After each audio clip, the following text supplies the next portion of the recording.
On the 10th of April 1912, the ocean liner Titanic departed Southampton on a maiden voyage with 920 passengers on board.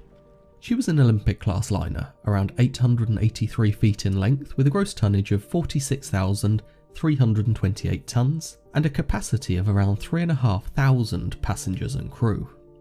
After leaving Southampton, she made her way across the Channel to Cherbourg in France, where another 274 passengers boarded.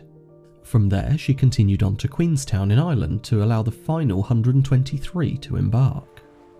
On the 11th of April, at around 1:30 in the afternoon, she weighed anchor and set off towards New York, carrying around 2,224 passengers and crew. Most of the crossing was pretty uneventful, with Titanic making good speed towards America. By the evening of the 14th of April, even the weather had cleared up and the ship enjoyed a clear and calm, albeit very cold evening. At 11:40 p.m, one of the lookouts spotted an iceberg right ahead, so he informed the bridge. Titanic went hard to port and set the engines full astern in an attempt to avoid the berg. Unfortunately, she didn't turn quick enough, so she made contact along her starboard side, ripping a hole right across her first 5 watertight compartments.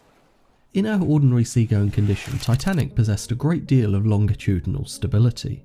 Her longitudinal centres of gravity and buoyancy lined up, keeping her level. If the bow pitched up, centre of buoyancy moved aft, creating a force to bring her back level, and of course vice versa if the bow pitched down. For flotation, the magnitude of the buoyancy force created by her hull's displacement matched the magnitude of the weight force acting down. So she would float and she would be level. When she hit the iceberg, however, the compartments that were breached could no longer contribute buoyancy towards keeping her afloat. Instead, that force needed to be generated by the other compartments, meaning she needed to sit lower in the water.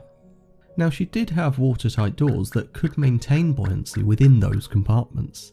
Theoretically, the loss of buoyancy on its own would have been survivable, but Titanic had the additional problem of a change in location of a longitudinal centre of buoyancy.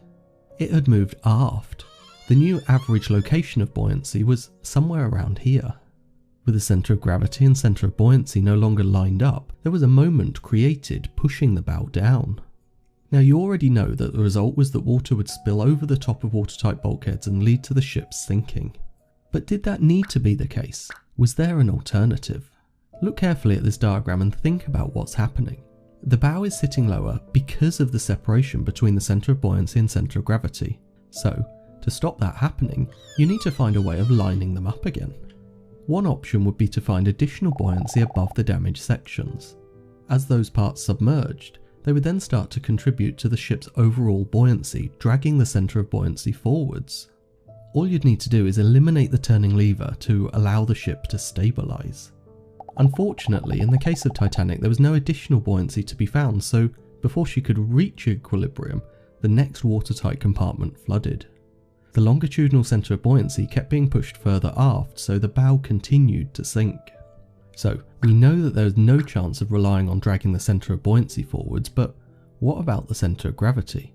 Remember, equilibrium is all about lining up the force of buoyancy with the force of gravity. It doesn't matter where they are.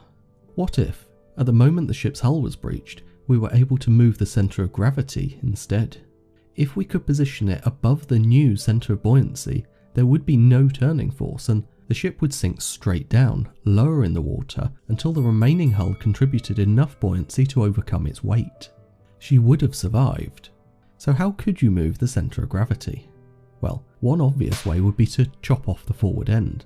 Not only would the centre of gravity move aft, but the loss of so much weight would mean less buoyancy is needed overall. Maybe chopping off the bow is a little far-fetched, though from a purely mathematical point of view it would have worked. Though that's a bit like saying the Titanic sank because the iceberg didn't do enough damage. So rather than chopping off the bow, the next option to consider is adding a load of ballast down aft to drag the centre of gravity towards the additional weight. The issue with adding ballast though is that you're increasing the overall weight and increasing the amount of buoyancy that's needed to float. If you ballasted enough to drag the centre of gravity back, chances are the ship would sink from all the additional weight anyway. So what about moving weight around instead? If there's ballast or swimming pools or coal or even bits of the iron hull up forwards, you could move it back. Move enough and you'll get the centre of gravity back far enough to keep the ship horizontal. Of course, the thing is you'd need to move so much weight around that realistically it's next to impossible. Although for all our ideas so far the mathematics might work, we do also need to inject a sense of reality. Saying that, we can use our new knowledge to try and improve our chances. Remember I said that chopping off the bow would have worked? Well, that's not actually a bad idea. See, when a ship gets itself to the point where a collision is inevitable, very quickly you need to decide what part of the ship it's best to sacrifice. 9 times out of 10, the best part to sacrifice is your bow. You even have a bulkhead that's called the collision bulkhead. The idea is that head-on collision will cause immense damage forward of the collision bulkhead, but the remaining part of the ship would still have sufficient stability to remain afloat.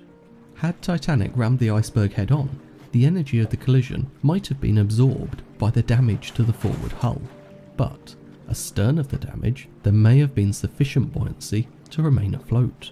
Not only that, but the iceberg would have conveniently disposed of a great deal of weight at the extreme forward end. It would have moved the ship's centre of gravity back for us.